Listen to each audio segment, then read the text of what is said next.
तिब्बत की पर्वतमालाओं के बीच बसा कैलाश पर्वत।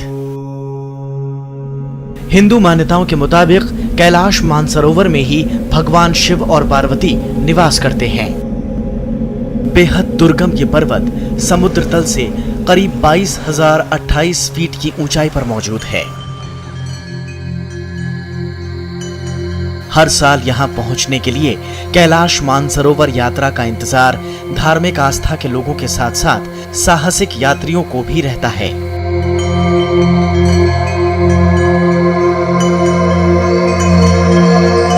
दिलचस्प भौगोलिक स्थिति के कारण कैलाश मानसरोवर की यात्रा बेहद रोमांचक हो जाती है। इस बार की यात्रा में राज्यसभा टीवी के हमारे सहयोगी प्रशांत कर्माकर भी शामिल हुए। प्रशांत कर्माकर ने अपने कैमरे की आंख से इस यात्रा के रोमांच को महसूस किया। कैलाश मानसरोवर जाने के लिए यूं तो कई रास्ते हैं, लेकिन भारत में उत्तराखंड के कुमाऊं से यात्रा की शुरुआत होती है। यात्रा के लिए हर साल भारत सरकार का विदेश मंत्रालय नागरिकों से आवेदन मांगता है। श्रद्धालुओं का लकी ड्रॉ निकाला जाता है और चुने हुए लोगों को यात्रा की अनुमति मिलती है। विदेश मंत्रालय के जरूरी दिशा निर्देश, कागजातों की जांच और डॉक्टरी जांच की प्रक्रिया में करीब 3 दिन का वक्त लग जाता है। कैलाश मानसरोवर की यात्रा काफी कठिन है।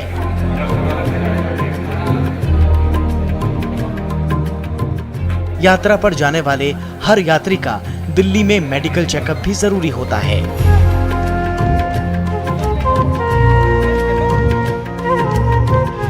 जहां साथ जाने वाले कई अनजान चेहरों से मुलाकात हुई।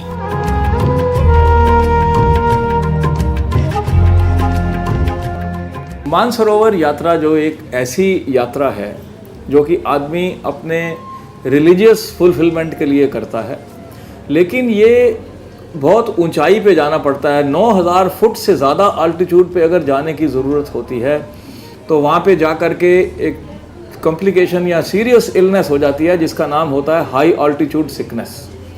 इसके अंदर लंग्स के अंदर फ्लूइड भर जाता है, हार्ट फेलियर हो सकता है, या ब्रेन के अंदर जो है ऑक्सीजन की कमी होने से एकदम से सिम्टम्स आ सकते हैं। इसलिए हम लोगों को चेक करते हैं कि उनकी फिजिकल फिटनेस का लेवल क्या है।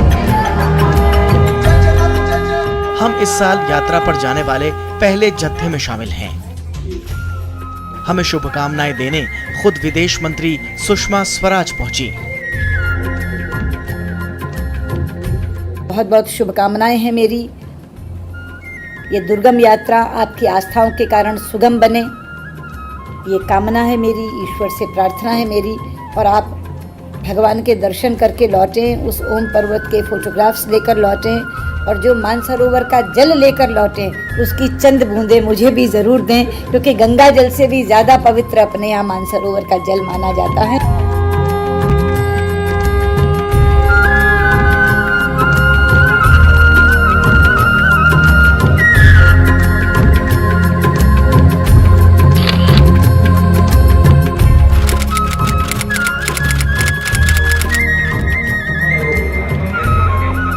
जरूरी कार्रवाई के बाद अब बारी है यात्रा के लिए रवानगी की। करीब 865 किलोमीटर का ये सफर शुरू होता है दिल्ली के गुजराती सेवा सदन से। सुबह 6 बजे दिल्ली में बस से रवानगी से पहले ही एक दूसरे से जान पहचान का सिलसिला शुरू हो जाता है। उसके बाद हम निकल पड़ते हैं काठगोदाम के लिए। दिल में कैलाश पहुंचने के रोमांच ने कई लोगों को रास्ते में ही झूमने पर मजबूर कर दिया। बस के अंदर ही लोग झूमते गाते आगे बढ़ रहे हैं। देश के कोने कोने से आए लोग सफर के कुछ ही मिनटों में अनजान चेहरों से गहरे दोस्तों में बदल जाते हैं।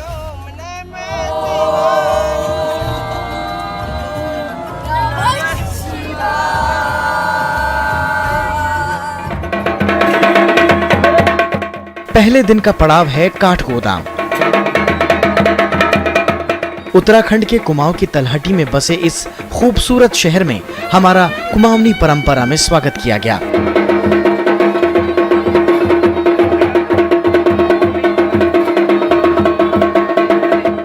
पहले काठगोदाम से ही पैदल यात्रा की शुरुआत होती थी, लेकिन अब यहाँ से छोटी गाड़ियों में आगे का सफर तय होता है।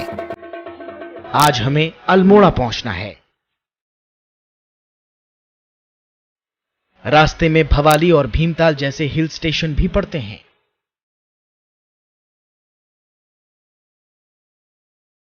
बीच बीच में जलते जंगल प्रकृति के दोहन की कहानी बयां करते हैं।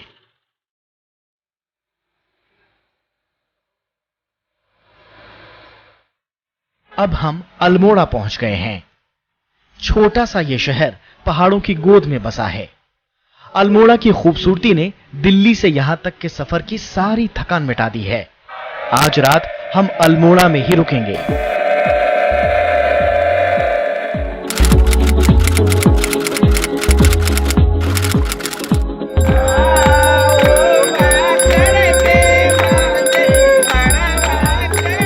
अल्मोड़ा में रुकने के बाद अब बारी है धारचूला के लिए रवाना होने की। कई गाड़ियों में हमारा जत्था पहाड़ी रास्ते और कठिन मोड़ों से गुजरता हुआ आगे बढ़ रहा है।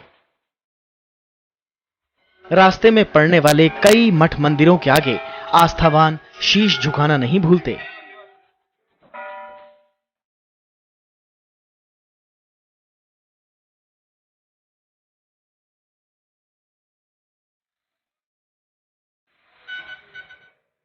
आगे चलकर हम पहुंचते हैं मीरथी। यहां मौजूद है भारत तिब्बत सीमा पुलिस का कैंप। चीन से लगी सीमा की रखवाली का जिम्मा इसी अर्धसैनिक बल का है।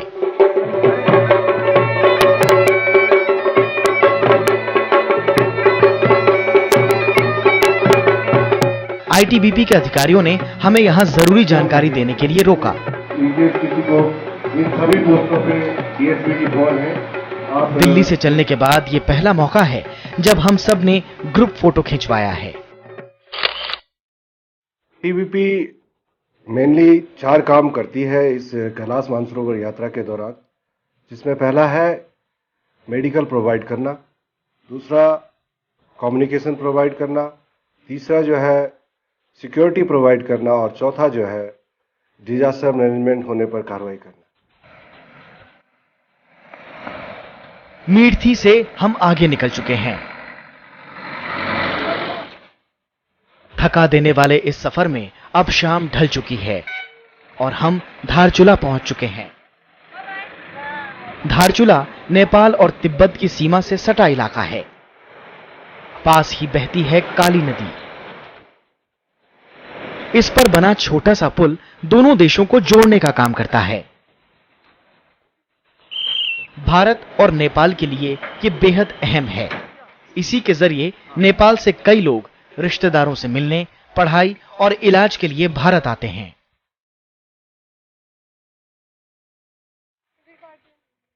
नेपाल और भारत का संबंध तो सही रहा है। सामान भी और भारत में सस्ता भी मिलता है। हम लोगों को बहुत फायदा आता है। तो अच्छा है, भारत ने हमको लिए न तो वीसा बना दिया है न कुछ कर दिया। आनंद से जाते रहो आते रहो और कुछ समस्या नहीं आती है। धारचूला में स्थानीय प्रशासन के लोग हमारे स्वागत के लिए खड़े हैं। यहाँ हमारा गर्मजोशी से स्वागत किया गया। ये जो है मनोकामना पूर्ण करने के लिए ये हमारे तीर्थ यात्रा पूर्ण हो। KMVN यानी कुमाऊं मंडल विकास निगम के रेस्ट हाउस में अपना सामान जमा करने को कहा गया है। यहाँ पर हर यात्री के सामान का वजन होगा। 25 किलो से ज्यादा सामान होने पर KMVN अतिरिक्त शुल्क लेता है। यात्रा का दूसरा दिन अब ढल चुका है। आज हमें धारचूला में ही रुकना है।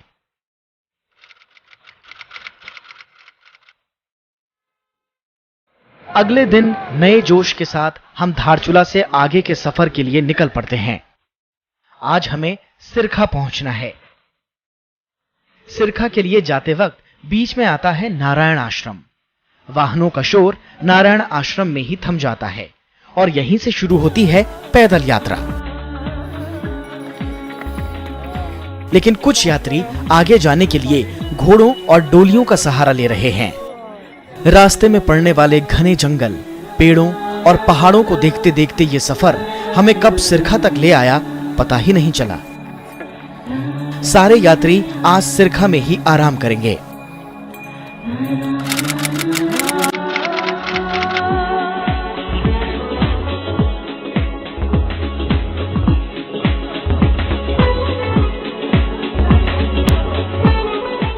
सिरखा में अगली सुबह पहाड़ों के बीच से निकलते सूरज ने सबका मन मोह लिया। सब में नई ताजगी भर आई है और हम निकल पड़े हैं गाला के लिए। ये रास्ता आसान नहीं है, जगह जगह पर उतार चढ़ाव के रास्तों से गुजरना पड़ता है। यात्रियों को रास्ता दिखाने का काम स्थानीय लोग ही करते हैं।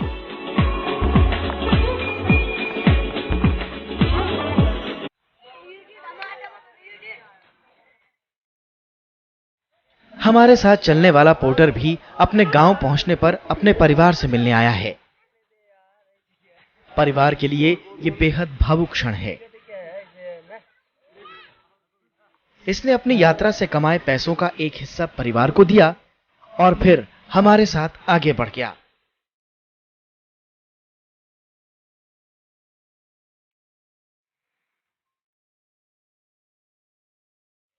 रास्ते में कई जगह बेहद मिलनसार स्थानीय लोगों से भी मुलाकात होती है। इन लोगों ने जगह जगह हम लोगों के लिए नाश्ते का इंतजाम कर रखा है। कैलाश यात्रा स्थानीय लोगों के लिए रोजी रोटी का जरिया होने के साथ ही सालों से इनकी संस्कृति का अहम हिस्सा और प्रतीक भी है।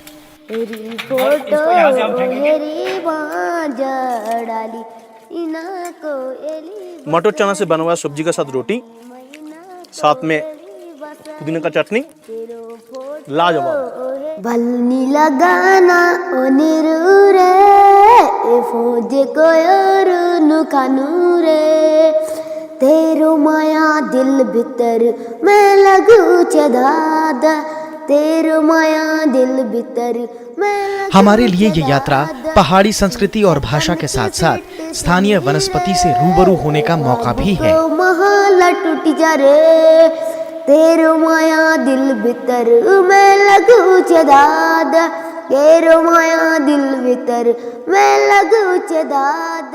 बेहद दुर्लभ नागमणि के फूलों की सुंदरता देखते ही यात्री इनकी ओर आकर्षित हो जाते हैं। टूट जा रे बलनी लगाना ओ निरूरे ए फौज को यार खानू रे तेरो माया दिल भीतर।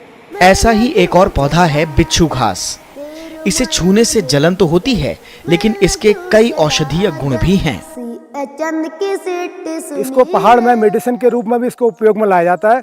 यदि माना किसी को जोड़ों का दर्द है तो इसको हल्का सा इसमें थपकी देके उस स्किन के ऊपर ताकि उससे पेन कम हो। ये एक्यूपंक्चर का काम भी करता है। आगे का रास्ता हमें कभी ऊंचे पहाड़ तो कभी गहरी खाइयों से रूबरू कराता है। कहीं अजीबोगरीब पौधे तो कहीं सैकड़ों साल पुराने पेड़ मानो हमारा स्वागत कर रहे हों।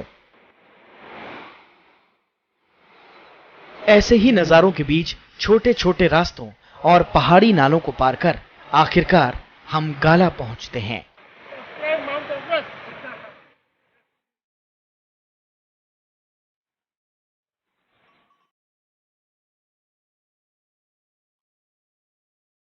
गाला में एक बार फिर सुरक्षा बलों ने हमारा स्वागत किया। आगे जाने के लिए जरूरी दिशा निर्देश भी समय समय पर जरूरी हैं। हाई एल्टीट्यूड में कान बंद होने लगते हैं, ठीक है। जिनके जूते थोड़े बड़े हैं तो डबल सॉक्स लगाइए और इनर सॉक्स बिल्कुल प्योर कॉटन का होना चाहिए। गाला आते आते यात्रियों के मन में बुनियादी सुविधाओं से जुड़े कुछ सवाल उठने लगते हैं। सही तरीका क्या है अपना और दूसरों का बचाव करने का? हर यात्री की देखभाल और सबको साथ लेकर चलने की जिम्मेदारी लाइजनिंग ऑफिसर की है। ठीक है, रोकने को किसी को बोलना है, ग्रुप को पूरा रुकने के लिए।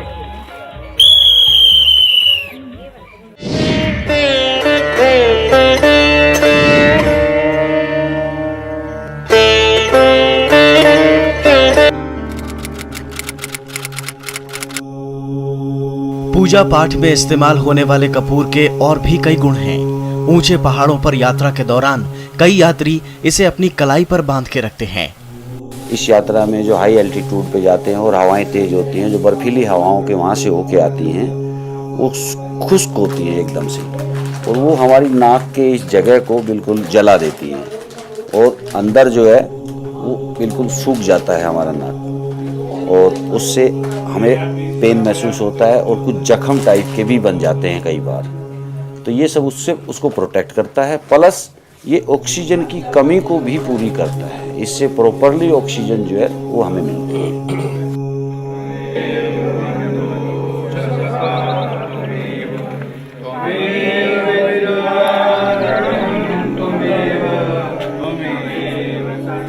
गाला में रात्रि विश्राम के बाद सुबह 5 बजे यात्रा अगले पड़ाव यानी बूधी के लिए शुरू होती है। कुछ यात्रियों के चेहरे पर अब ये जानकर शिकन उभर आई है कि आगे 4444 सीढ़ियां उतरनी हैं। इस खतरनाक ढलान पर खच्चरों पर बैठकर उतरना और भी खतरनाक है।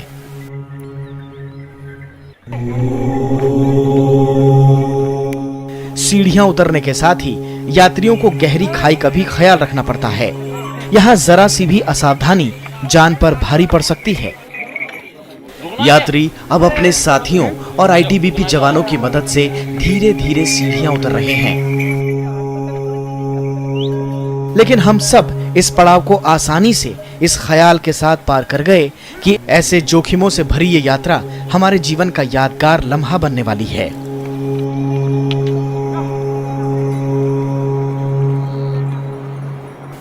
संकरे रास्ते और गहरी खाइयों पर चलते वक्त जरा सी भी चूक जानलेवा साबित हो सकती है।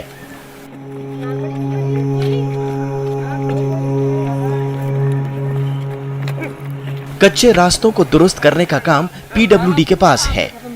रास्ते जरा भी खराब हों तो ये कर्मचारी तुरंत काम पर लग जाते हैं।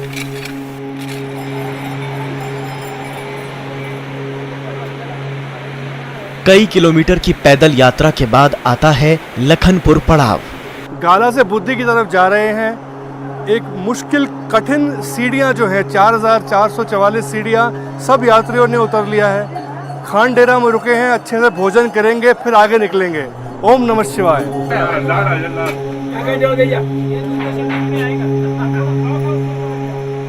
लखनपुर से आगे बढ़ने पर हमारा काफिला पहुंचता है मालपा गांव।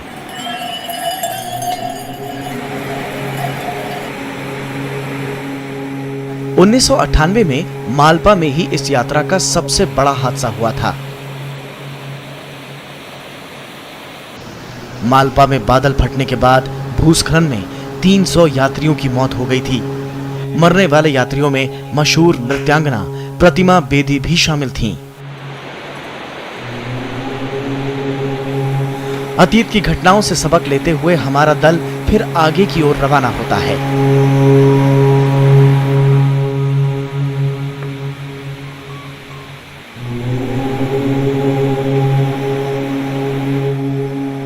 रास्ते में पड़ने वाले प्राकृतिक झरने थकाकर चूर कर देने वाली यात्रा को सुगम बना रहे हैं। इस पूरे रास्ते हमारे साथ एक और हमसफर है और वो है काली नदी। पहाड़ी घाटियों से गुजरती इस नदी में कई नालों और पहाड़ी गदेरों का पानी समाया हुआ है। प्राकृतिक नेमतों से सराबोर इन रास्तों पर पहाड़ी दरारों से गिरते प्राकृतिक झरने हमारी प्यास भी बुझा रहे हैं।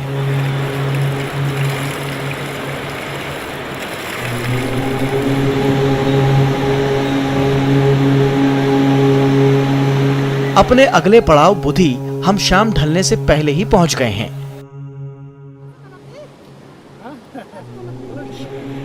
रात होने में काफी वक्त है, लिहाजा हमने कैंप से थोड़ी दूर बुधी गांव का जायजा लेने की ठानी। हम बीते दुर्गम रास्तों की पीड़ा को लगभग भूल ही गए। कैलाश मानसरोवर यात्रा करोड़ों वर्षों से भारत में युगों युगों से ऋषियों, मुनियों और शंकराचार्य द्वारा की गई है। पुराने जमाने में आदमी इसी रूट से मानसरोवर यात्रा जाते थे। देवों के देव महादेव कैलाश पर्वत पे ही रहते हैं पार्वती जी के साथ, और वहीं पे उनका निवास है। और भारतीय आस्था और श्रद्धा का प्रतीक है।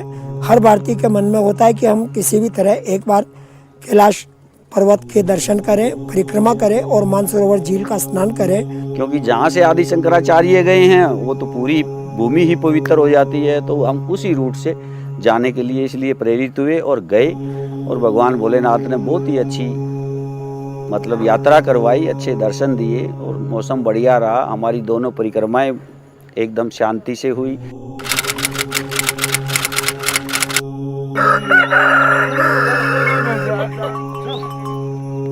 अगली सुबह हमें गुंजी के लिए रवाना होना है।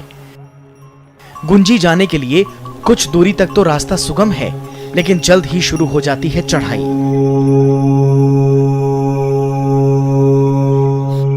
करीब 3 किलोमीटर की चढ़ाई के बाद छियालेक घाटी आती है। इस घाटी का नजारा वाकई मन को मोह लेने वाला है।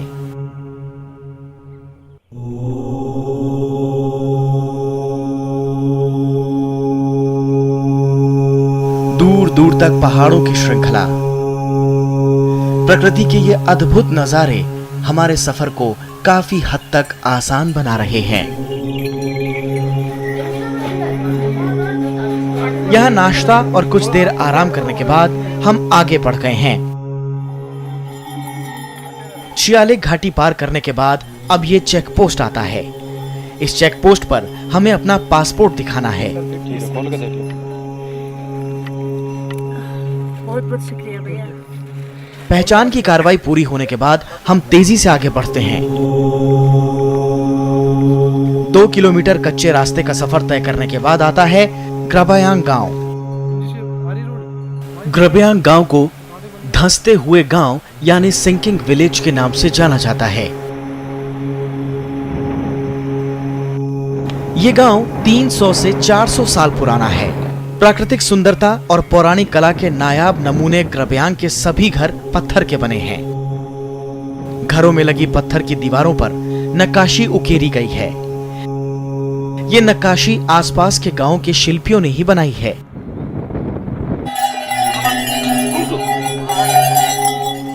ये जानकर आश्चर्य होता है कि इतने खूबसूरत गांव में रहने वाला कोई नहीं। पूछने पर पता चलता है कि यह गांव लगातार धंस रहा है और कभी भी किसी बड़े हादसे का गवाह बन सकता है। किसी अनहोनी की आशंका से लोग अपने घरों को छोड़कर कहीं और जा बसे हैं। ये गांव 1962 में भारत चीन युद्ध से पहले व्यापार का एक अहम केंद्र भी था, लेकिन आज यहाँ के रास्ते सूने हैं। ग्रबयांग गांव की यादें लिए हम आगे बढ़ गए हैं। आगे एक और चेक पोस्ट है। यहाँ पर स्थानीय लोग हम लोगों से मिलने की उत्सुकता छिपा नहीं पा रहे हैं। शायद इसीलिए वो बातों बातों में अपनी परेशानियां साझा करने में असहज नहीं दिखते। फिलहाल वक्त है आगे बढ़ने का। ग्रबयांग गांव से 7 किलोमीटर की दूरी तय करने के बाद शाम को हम पहुंच गए हैं गुंजी। गुंजी में हमें 2 दिन बिताने हैं। पहली रात हम लोग आराम करते हैं।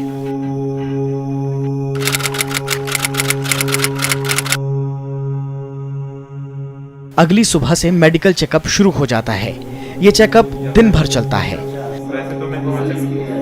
आगे रास्ता और भी दुर्गम है, लिहाजा डॉक्टर बड़ी ही बारीकी से हर यात्री का चेकअप कर रहे हैं। इस बीच बाकी यात्री रास्ते के अनुभवों को आपस में साझा करने में मशगूल हैं। ITBP, as you know, is the border guarding force in the Indo-Tibetan border, and in its capacity as the border guarding force, we provide security to the yatris from our post Gunji to Lipulek Pass. In addition, we also provide medical checkup.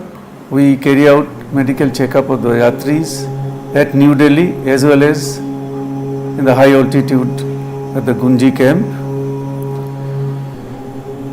We also provide a liaison officer of the rank of commandant. ITBP के officer आगे की जरूरी briefing करना नहीं भूलते। जवानों की प्रेरणा पर हिमालय को बचाने के संकल्प के साथ यात्री पेड़ भी लगाते हैं।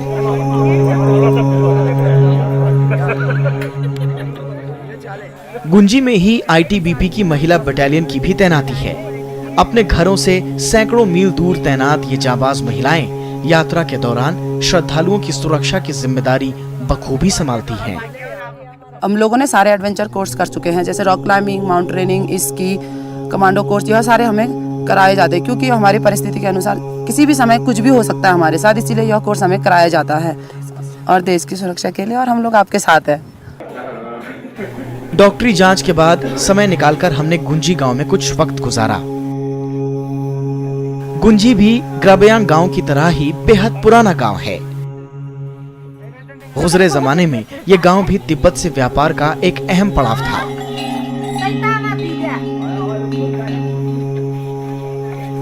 अतिथि सत्कार पहाड़ी लोगों की संस्कृति का अहम हिस्सा है। हमें देखते ही गांव के लोग बड़ी ही आत्मीयता से अपने घर बुलाकर हमें चाय नाश्ता कराते हैं।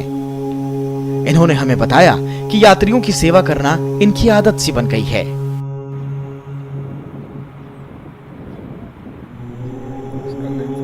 पहाड़ों पर बसे इन गांव में रोजी रोटी का एक और जरिया है। यहाँ पाई जाने वाली जड़ी बूटियां। दूर होने के कारण ये क्षेत्र प्राकृतिक जड़ी बूटियों से आबाद इलाका है। गांव वालों को जड़ी बूटियों की खासी जानकारी है, लेकिन सरकार और प्रशासन से कुछ शिकायतें भी। आज के समय के हिसाब से बहुत ज़्यादा पिछड़ा हुआ है। मैं चाहता हूं कि इस गांव का कुछ विकास हो, यहाँ पे स्कूल खुलें, सरकार ध्यान दे। सरकार बहुत सारी योजनाएं लाती है, लेकिन हमारे गांव तक पहुँचती नहीं। यहाँ सरकार की ओर से घरों में सौर ऊर्जा की व्यवस्था की गई है।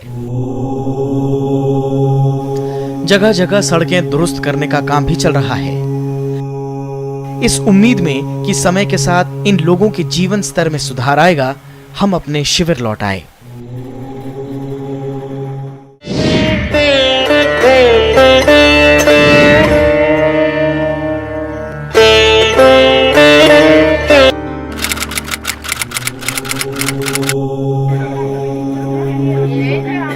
गुंजी में एक दिन और 2 रात गुजारने के बाद अगले दिन सुबह 5:30 बजे हमारा कारवां नवीधांग के लिए रवाना हुआ।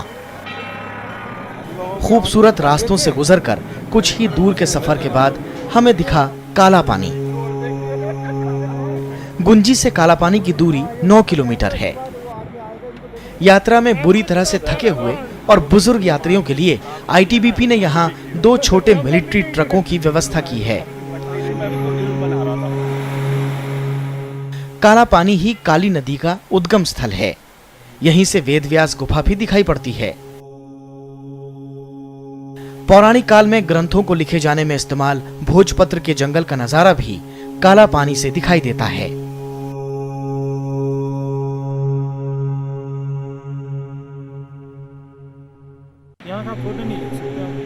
काला पानी में इमिग्रेशन प्रक्रिया पूरी होने के बाद यात्री फिर नवीधांग के लिए चलना शुरू करते हैं। कैलाश मानसरोवर की पूरी यात्रा में भारत तिब्बत सीमा पुलिस के जवानों की भी अहम भूमिका है।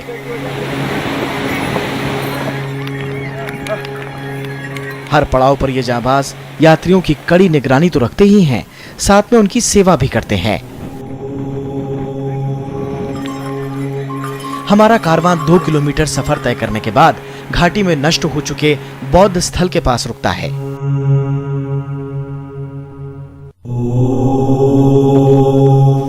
यहीं से सामने शेषनाग दिखाई देता है।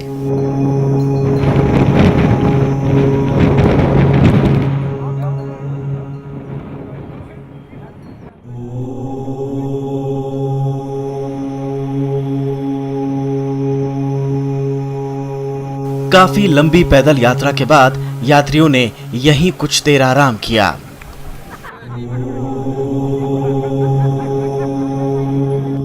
आगे चलने पर ओम पर्वत के दर्शन होते हैं, जिसकी सुंदरता देखते ही बनती है। इस पूरी यात्रा में ओम पर्वत सिर्फ इसी मार्ग की यात्रा में ही देखा जा सकता है। ओम पर्वत को देखकर ऐसा लगता है मानो किसी ने पहाड़ पर चढ़कर उसे तराशा हो।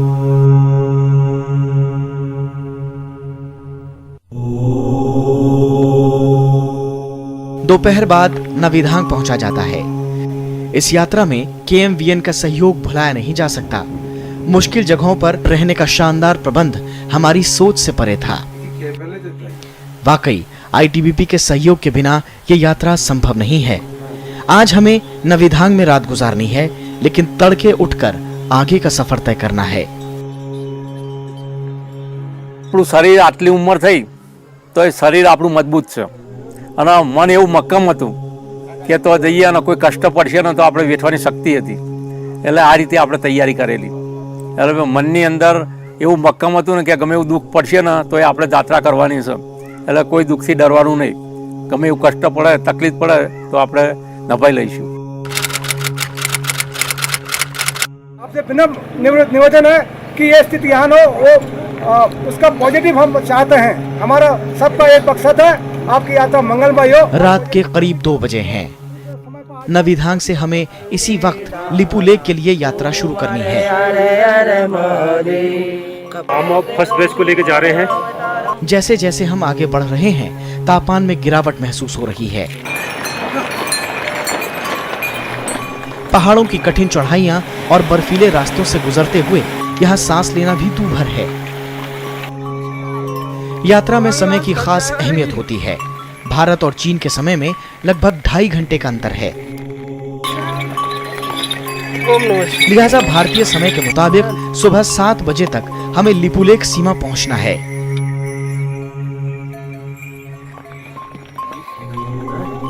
अगर थोड़ी सी भी देर हुई तो तेज धूप से बर्फ पिघलनी शुरू हो जाएगी।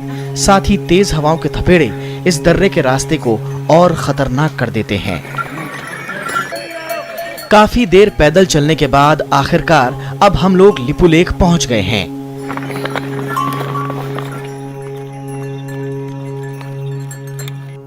Here we pass through the various heights of Himalayas and come through the flora and the fauna, which is now practically unknown to the modern world. We have come across various flowers which we haven't seen before. अब हम चीन के अधिकारियों के हवाले कर दिए गए हैं। लिपुलेख दर्रा 16,640 फीट की ऊंचाई पर है। यहाँ पहुँचने के साथ ही भारतीय सीमा भी खत्म हो गई है। लिपुलेख में ही सबसे पहले हमारे पासपोर्ट की जांच हुई। इस बीच हमारे कुछ साथी कठिन रास्तों की चढ़ाई नहीं सह पाए और ऑक्सीजन की कमी से उन्हें सांस लेने में तकलीफ महसूस हुई। हम बर्फीले रास्ते पर आगे बढ़ गए हैं। बर्फ में 2 किलोमीटर चलने के बाद हमारे लिए बस का इंतजाम है, लेकिन उससे पहले हमारा चीनी लोगों की तरफ से शानदार स्वागत किया गया। बस पर सवार होकर हम तिब्बत के पठारों की सैर कर रहे हैं। बस का सफर चीन के सीमावर्ती शहर तकलाकोट में खत्म होता है। आगे बढ़ने पर हम लोग बुरांग नाम के कस्बे में पहुंच गए हैं।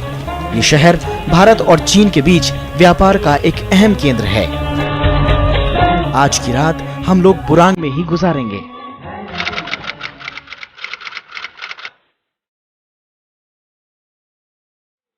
बुरांग में आज दूसरा दिन है। आज भी दिन भर इमिग्रेशन और कस्टम की जांच होगी। लिहाजा आज भी हमें बुरांग में रुकना होगा, लेकिन बचे हुए समय में हमें और हमारे साथियों को आगे की यात्रा के लिए खुद को तैयार करने का भरपूर समय मिल गया।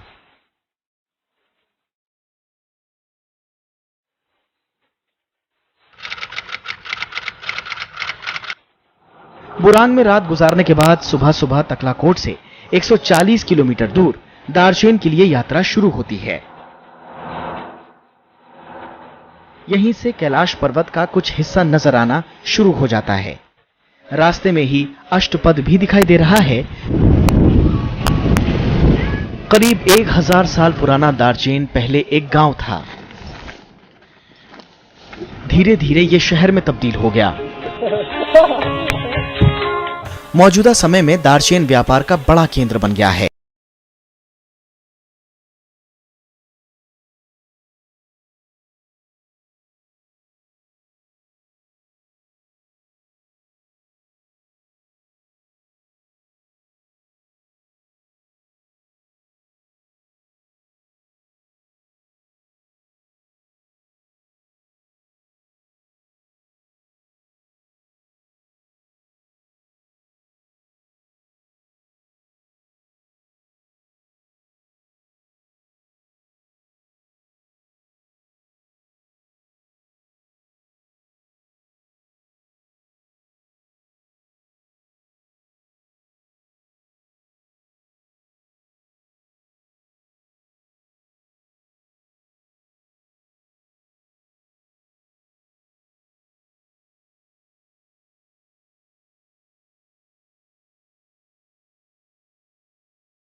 700 साल पहले इस मठ की स्थापना की थी। देराफूक की ऊंचाई 17,000 फीट है।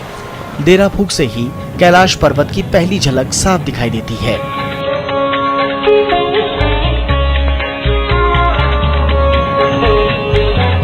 आस्थावान लोगों ने यहीं से कैलाश की पूजा अर्चना भी शुरू कर दी है।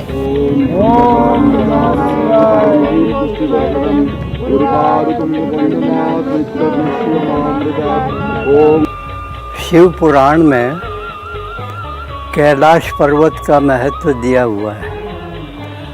यहाँ पर शिव का वास था, तो शिव को कैलाशी कहा गया है, क्योंकि कैलाश में वास था, तो जहाँ वास होगा वो कैलाशी होता है। कैलाश जाने वालों को कैलाशी बोला है कि अपने नाम के आगे कैलाशी लिखा करो, तो पता चलेगा कि आप कैलाश होके आए हुए हैं।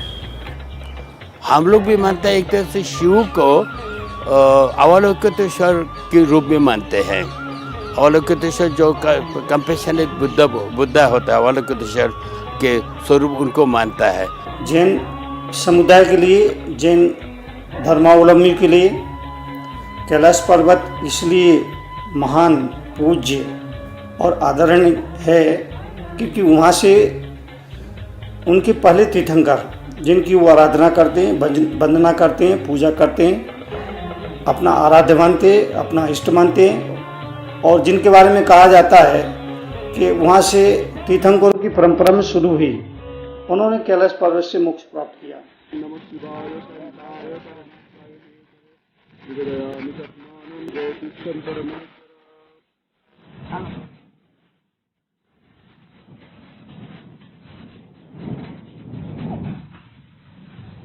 The 20 days, I can say that at least when we were there near with Baba, we feel that peacefulness in the mind.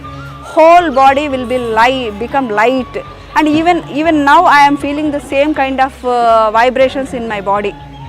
So that feeling will be there entire our life. Whenever even though we become old. Kailash Mansarovar जो जगह है, ये एक तरह से तपोभूमि या सृष्टि को चलाने वाला एक बिंदु है, जहाँ से ऊर्जा की उत्पत्ति होती है।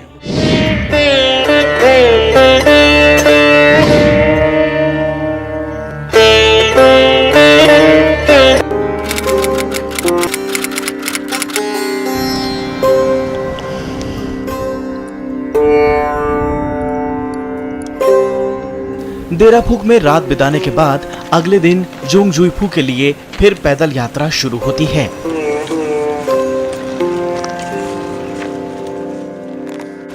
इस यात्रा के दौरान 1900 फीट से ज्यादा चढ़ाई करनी पड़ती है। इसी दौरान हमें सबसे खतरनाक डोलमा दर्रे से भी गुजरना पड़ता है। डोलमा पहुंचने का रास्ता 60 से 70 फुट लंबा है, जो पत्थरों से बना है।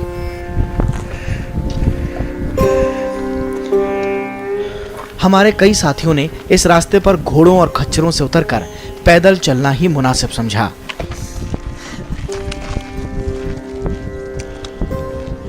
यहाँ मौजूद एक विशाल पत्थर को लोग गौरी यानी पार्वती का स्थान मानकर पूजा करते हैं।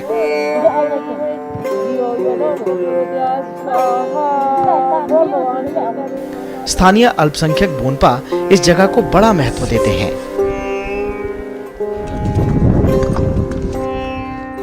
कुछ किलोमीटर चलने के बाद 20 से 30 फुट नीचे दिखाई देता है गौरी कुंड।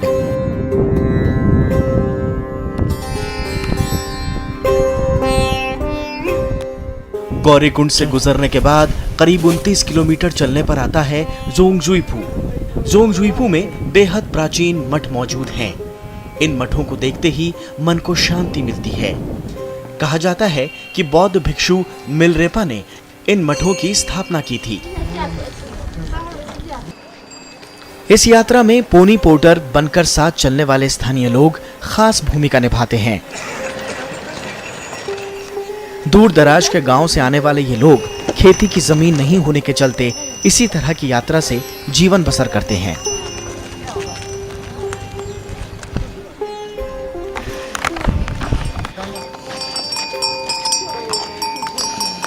जोंगजुईफू से परिक्रमा करने के बाद हम वापस दार्चेन आ गए हैं।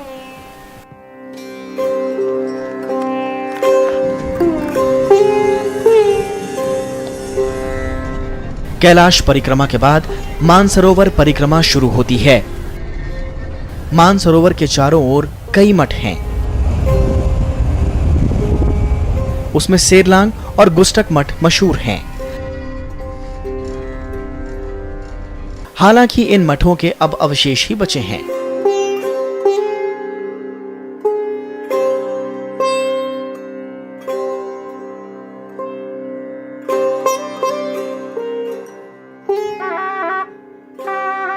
इन्हीं मठों के बीच एक है कुगू मठ।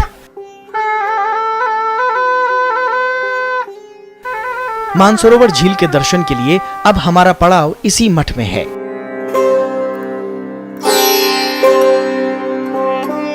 ये मठ बौद्ध धर्म की संस्कृति और चित्रकला का अनोखा नमूना है।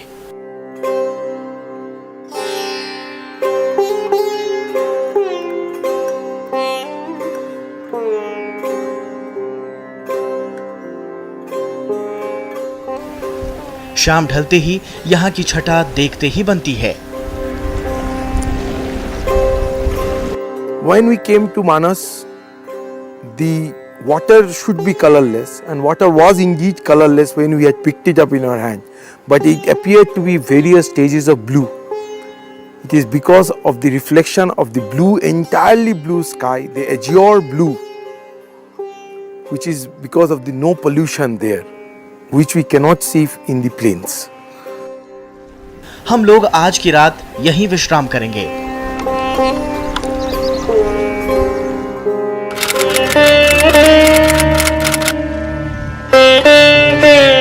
कुगू मठ की सुबह काफी अलौकिक है। यहाँ से सुबह सभी यात्री मानसरोवर झील में उतर रहे हैं। मानसरोवर के दर्शन करते ही यात्रियों की सारी थकान दूर हो जाती है।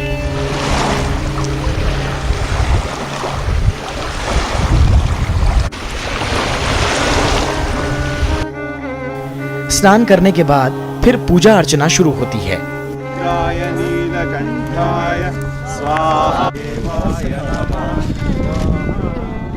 दिन भर यहाँ के प्राकृतिक सौंदर्य के दर्शन के बाद हम में से कुछ लोग मानसरोवर के किनारे ही रात बिताने वाले हैं। मानसरोवर में पूरी रात बिताना वाकई जीवन में एक बार मिलने वाला अनुभव है।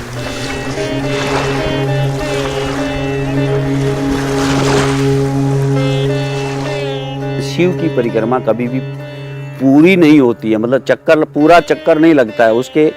उसके लिए पौनी परिक्रमा होती है, उधर जाते हैं और फिर वापस उस रास्ते से आ जाते हैं। लेकिन क्या है कि कैलाश का पूरी परिक्रमा अब भी नहीं होती है, वापस नहीं आ सकते क्योंकि बड़ी दुर्गम रास्ता है और आदमी एक तरह से डबल परिक्रमा नहीं कर पाता है। इसलिए उस परिक्रमा को एक दूसरे बिंदु से शुरू करके किसी दूसरे बिंदु पे ख़त्म कर देते हैं और बीच की कुछ दूरी छोड़ देते हैं।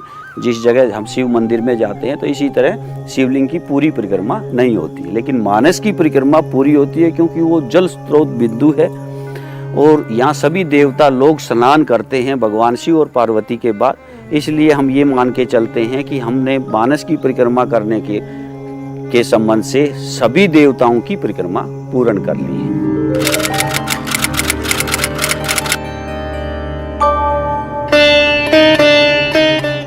अगले दिन फिर यात्रा शुरू होती है। आगे दिखाई देता है चिऊ मठ।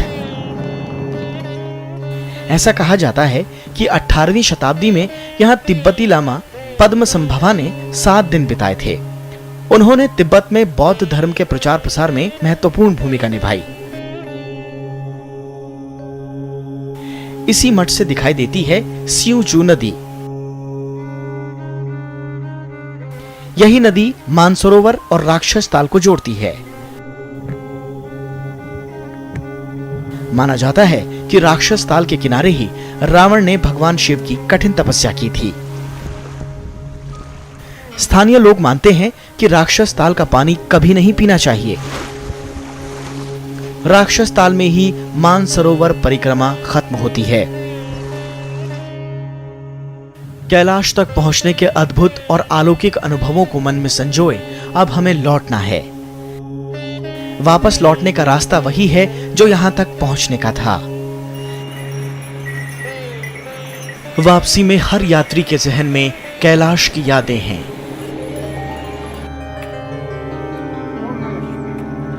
कि यही उम्र है यात्रा करने की असली।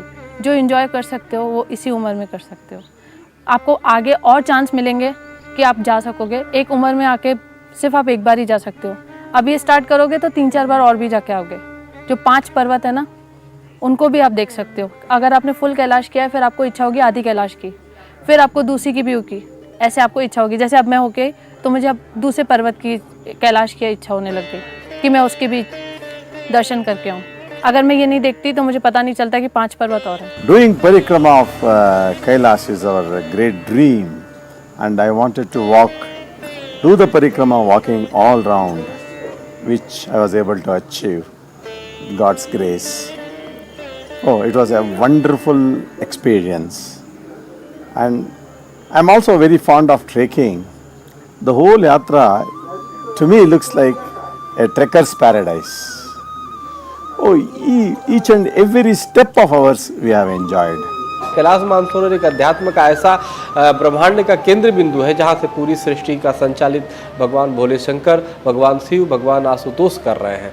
तो निश्चित रूप से हम सबकी गौरव की बात है कि हम अंतर्राष्ट्रीय ब्रह्मांड का जो मुख्य केंद्र है, अध्यात्म का केंद्र है, उस पवित्र मानसरोवर में जाने का हमें सुअवसर प्राप्त हुआ है। ऐसी यादें जो जिंदगी के हर पड़ाव पर साथ रहेंगी।